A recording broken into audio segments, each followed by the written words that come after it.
Mr. Speaker, let me begin by thanking the ranking member of the subcommittee, Chuck Fleischman, for the courteous way in which he represented and fought for the minority's priorities.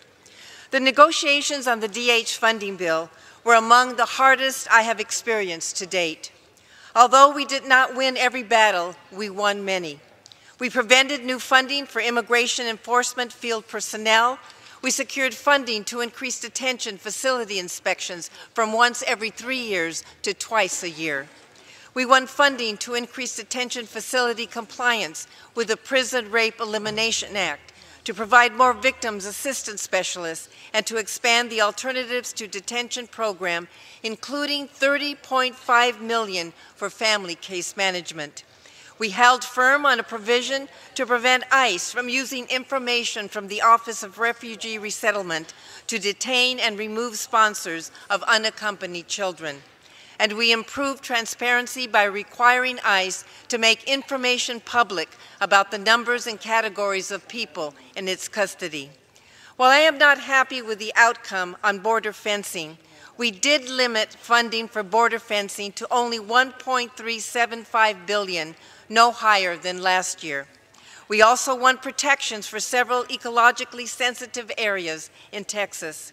And we secured hundreds of millions of dollars for humanitarian efforts to ensure migrants who spend time in CBP custody are appropriately cared for.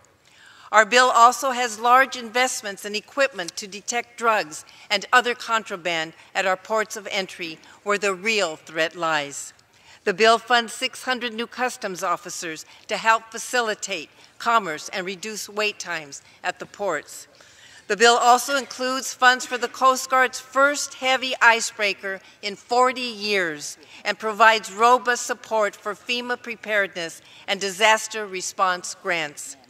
Compared to the current detention bed level, we significantly reduced the funding available for ICE detention beds for the rest of this fiscal year.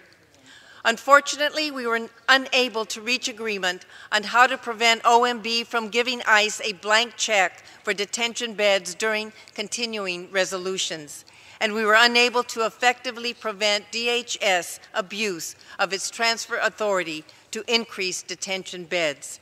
That transfer authority is intended to address the unforeseen changes in circumstances. It is not to be used as a tool for routinely defying congressional intent on spending. As chair of the Homeland Security Appropriations Subcommittee, I will demand the Department to honor the intent of Congress and fully justify any use of its transfer authority. I will hold public hearings to ensure the American people know when that authority is being abused, and if not corrected, redouble my efforts to ensure that authority is taken away.